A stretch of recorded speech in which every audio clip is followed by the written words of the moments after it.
passo agora, então, para o Luiz Duarte, meu amigo que eu conheci no final dos anos 80, a gente fazendo uma intervenção no hospital em São Paulo, na época lá da Secretaria de Estado de Saúde, quando eu estive por lá. Então... Bom dia a todos e a todas.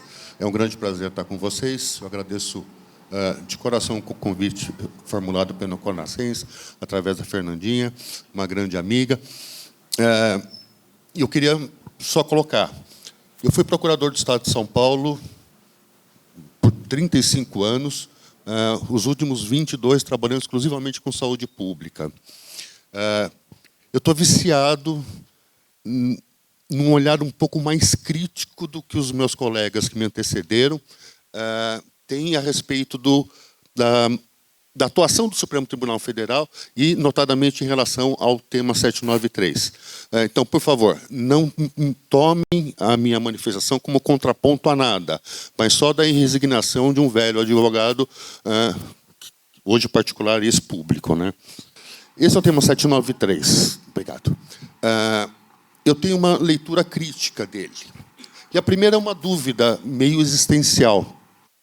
Quando a gente fala demandas prestacionais na área da saúde, vem algo aquela pergunta que não se cala. Os senhores gestores municipais têm alguma demanda prestacional na área da saúde que seja igual à União? Que seja igual ao Estado? São demandas distintas, não são? Ou são idênticas? Elas são distintas. Por quê? Nós temos um sistema que ele é, por sua natureza e por determinação constitucional, hierarquizado e regionalizado. E se ele é assim, jamais existirão conflitos de atribuições ou sobreposição de atribuições e competências dentro do sistema. Aliás, se existisse, o SUS estaria fazendo errado. Quando a gente estabelece a concorrência de competências ou atribuições, a gente faz isso para a iniciativa privada porque ela necessita do fim dela, o lucro. Quando você faz isso para o sistema público de saúde, o que vai representar a concorrência de competências ou atribuições? No mínimo, eu vou pegar dinheiro, recursos e material humano e desperdiçá-lo. Porque eu não posso estabelecer concorrência entre prestações de saúde dentro de um mesmo sistema. Então, eu não acredito que haja verdadeiramente solidariedade pela inexistência de uma competência que seja comum entre os entes. E aí eles inserem um problema grave, porque eles falam de uma palavra que não deveria constar aí, que é a tal da solidariedade. Solidariedade tem definição legal, está lá no Código Civil. A solidariedade do devedor, chamada passiva, é aquela em que um ou mais, vários devedores concorrem por toda ou por parte da dívida, mas a critério exclusivo do devedor. É o devedor que vai escolher de quem cobrar e em que montante cobrar. Isso é solidariedade. Pois bem, se a gente pegar esse conceito e tentar bater com a segunda parte do tema, aonde fala que eu preciso direcionar o cumprimento conforme regras de repartição e competências e determinar o ressarcimento a quem suportou o ônus, eu estou dizendo, eu necessariamente vou ter que ter o responsável financeiro dentro da ação judicial. Porque não há outro modo de determinar o ressarcimento, se não fazer com que o responsável financeiro esteja fazendo parte integrante do processo. Se ele deve necessariamente fazer parte integrante do processo, eu estou estabelecendo um outro conceito completamente distinto de solidariedade. Falando no juridiquês, solidariedade importa no que nós chamamos de litisconsorte, ou seja, consorte de pessoa numa mesma lide, no mesmo litígio, facultativo. Facultativo por quê? Depende da vontade do devedor. Quando nós falamos da necessidade de alguém estar no polo passivo da ação, eu falo de outro tipo de litisconsorte, é o chamado necessário. São coisas distintas. Vocês podem, doravante, reclamar a inclusão dos respectivos estados quando o medicamento for padronizado e cuja aquisição ou financiamento estiver responsabilidade desse ente público. E aí eu trago 2 exemplos no componente especializado do grupo 2, ou as pactuações que vocês têm na CIBs dos estados. Em relação à União, medicamentos não padronizados, e aí a aquisição ou financiamento, medicamentos padronizados, mas responsabilidade da União. Medicamentos não incorporados ao SUS, e aí a justificativa demanda primeiro manifestação da Conitec para incorporação e depois de portaria da Secretaria de Incorporação e Tecnologia do Ministério. Medicamentos oncológicos, isso por conta do APAC-ONCO, e medicamentos não registrados da Anvisa, informa o tema 500. Bom, quando se descortinou a possibilidade de vocês, municípios, terem essa janela e começarem a investir sobre o conta dos outros entes públicos, e também para os estados investir, principalmente em relação à União, eu acho que eu não tenho exemplo de nenhum estado que tenha investido contra município ainda. Espero que não o façam, né? O alvo principal, eu acho que deve ser efetivamente a União. Mas quando saiu a publicação desse tema e da maneira como ele ficou, acendeu um alerta vermelho na AGU e no Ministério. Agora vai ser o caos. Se nós tínhamos uma situação difícil, ela vai ficar insuportável. Primeiro porque, por mais maior estrutura ou melhores serviços que o Ministério consiga se dotar, ela não vai ter pernas para comprar um remedinho numa ponta do Brasil e fazer encaminhamento, a logística, distribuição, entrega. Não há perna suficiente de logística para isso. E mais, o Ministério sabe comprar para o Brasil inteiro. Ela não sabe comprar para a Dona Maria, que fica num estado distante. Então, eles sabem do risco que eles estão propondo. E se eles fizerem o contrário, incluírem dinheiro, aí nós vamos arrumar um outro benefício Brasil aí, que a ação judicial vai ser um expediente para eu aumentar a minha férias mensal de alguma maneira. É muito perigoso a gente incluir dinheiro nisso. De toda forma, a janela está aberta, o Ministério está apavorado e começou-se uma guerra. Uma guerra surda que a gente sentiu pelas manifestações da AGU, principalmente não admitir a saída de processos da Justiça Estadual para a Justiça Federal com a inclusão da União. É como a doutora acabou de falar, inverteu-se a ordem. Antes eram 8.000, 2.000, passou-se de 2.000 para 8.000. É perigoso para a União isso. Ela sabe o risco que ela está correndo. Bom, no meio dessa guerra toda, e aqui eu tenho que tirar o chapéu e louvar os esforços da Procuradoria-Geral do Estado de São Paulo, do Mato Grosso do Sul, que conseguiu estabelecer estrategicamente uma linha de atuação onde o foco era conseguir chegar ao Supremo Tribunal Federal para gozar desses benefícios. E aí, isso é a notícia que saiu no site do Supremo Tribunal Federal, a doutora Luciana já havia colocado, do quanto em reclamações, quer dizer, quando eu digo para o tribunal, olha, você lançou o tema 793 e tem um tribunal inferior que está desrespeitando isso.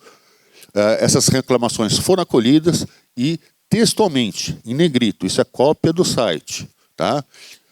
É competência da União e ela deve compor o polo passivo. Medicamentos não padronizados, medicamentos padronizados no SUS, de competência da União, e medicamentos oncológicos. Como que eu faço para derrubar esse raciocínio do Supremo Tribunal Federal.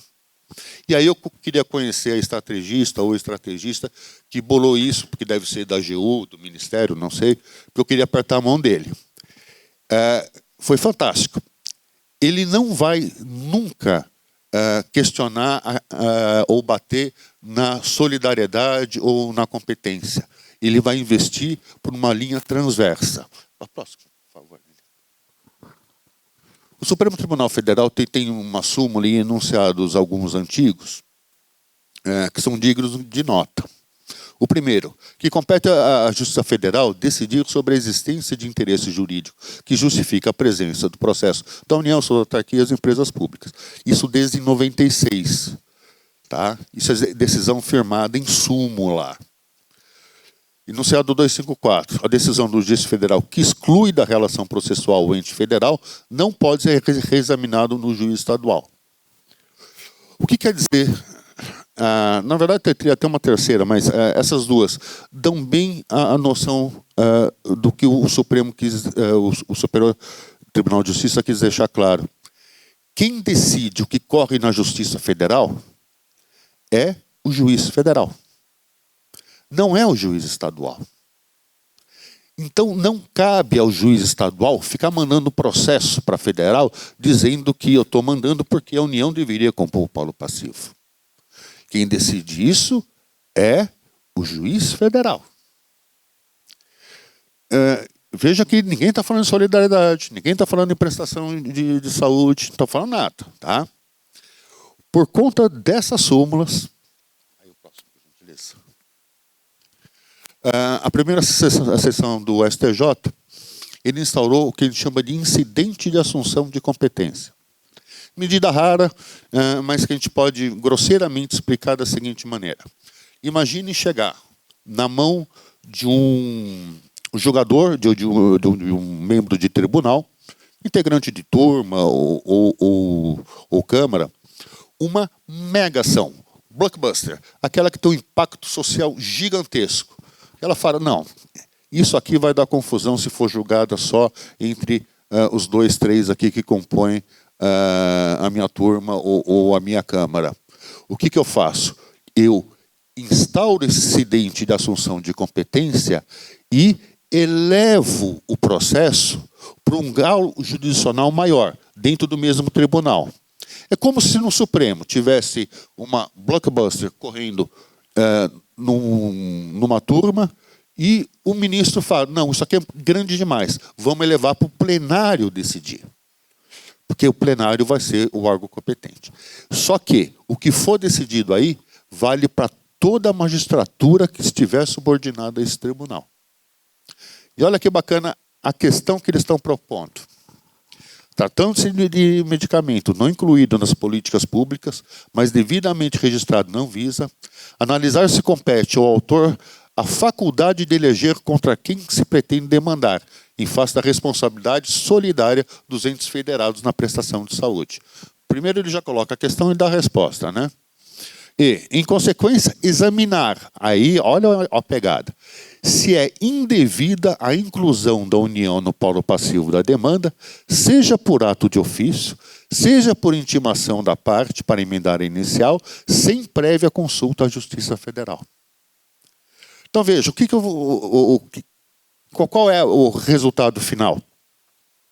O STJ, a gente sabe que está inclinado a responder isso de uma maneira categórica. É indevida a inclusão da União em processo que corre na Justiça Estadual. E a ideia é simplesmente cortar o tema 793 sem discutir solidariedade, sem discutir nada, mas só discutir a quem compete apreciar se o processo deve correr ou não no STJ. Próximo, por favor. E o mais grave, nesse mesmo julgamento, eles estabeleceram uma questão de ordem, que o juiz estadual deverá abster-se de praticar ato de remessa de processo para a Justiça Federal. Eu tenho minhas dúvidas se essa questão de ordem, que não consta do acórdão, ou não consta da decisão, mas só da tira de julgamento, se ela tem efetivamente um valor impositivo à magistratura nacional. Eu critico, acho que não. Todavia, já tem se prestado, e a União está se valendo disso, dessa questão de ordem, para impedir que os processos cheguem à Justiça Estadual. Tá? Ou seja, a União não vai ser incluída. Ficaria tudo a cargo de estados e municípios ainda. Esse é o problema que está criado. O embate e a solução dele. A solução não vai acontecer agora. A gente não trata tempo de processo como tempo de tratamento de terapia. São tempos, vocês já aprenderam, completamente distintos. Cada um corre numa métrica distinta. Isso vai demorar. Vamos lembrar que, a partir do ano que vem, nós vamos mudar a composição de mais 2 membros do Supremo Tribunal Federal. Como vocês, municípios, sobre o meu ponto de vista, deveriam agir? A próxima, por favor. Nós estamos no meio de uma guerra. Essa guerra, não sei se já chegou até vocês, mas vocês vão estar envolvidos no futuro e não há como escapar disso. O que vocês deveriam fazer aos meus olhos? No primeiro momento, para as demandas presentes e futuras, perseguir de uma maneira ferrenha a janela criada pelo Supremo Tribunal Federal. E como isso? Vocês têm que participar mais dos recursos extraordinários, das reclamações constitucionais, para que a gente veja também a força dos municípios pressionando o Supremo Tribunal Federal e impulsionando a tese que está sendo levada pelos estados. Isso acho que é um dever até de honra de vocês. Então, provoquem as suas procuradorias municipais para que os municípios cheguem ao Supremo Tribunal Federal. E isso dá para fazer sem custo acrescido. Tá? Para as demandas passadas, e vocês têm um monte de ações já julgadas, é possível obter algum ressarcimento? Sim. Vejam e tentem catalogar as demandas que seriam de responsabilidade da União e responsabilidade do Estado. E dentre elas, naquelas em que são do Estado, o Estado participou da ação? O Estado foi responsabilizado nisso? Se não foi, deixa do lado. Se foi, comece a exigir a contraprestação. Tem muito dinheiro atrás disso. Agora, nas demandas, e aí que vocês vão encontrar uma quantidade incomensurável de ações, onde o responsável financeiro não faz parte da demanda, vocês têm que imediatamente ingressar com as respectivas ações reparatórias. Eu custeei medicamento que era de responsabilidade do Estado. Eu custeei medicamento que era de responsabilidade da União. Eu quero a devolução. E como fazer isso? É uma montoeira de papel, mas vocês vão ter que juntar cópias quase que integrais de todo o processo, com tudo que vocês despenderam, recibos, compras, etc., para reclamar do ente público responsável financeiro o respectivo pagamento. E façam isso. Vocês têm um prazo prescricional de 5 anos. Deixar passar esse prazo, cuidado, vocês podem incorrer em responsabilidade funcional. Não pode deixar prescrever esse tipo de ação. Então, busquem. Não tenham segurança suficiente. Tratem como um boi de piranha. Só automação. Vê como o Estado ou a União se comportam. Dá para buscar resultado. É uma janela criada pelo Supremo Tribunal Federal. Se perder essa janela hoje, o mundo vai ficar mais difícil para todos, inclusive para vocês. Então, municípios, por favor, participem mais, provocando mais a busca de recursos ao Supremo Tribunal Federal, porque lá está a solução quase que imediata dos nossos problemas. Tá? Eu agradeço já de antemão pela atenção. E como a gente vê, é tema ainda que vai render muita dúvida e muito questionamento. Mas, por favor, não deixe de realizar o necessário. Muito obrigado, viu?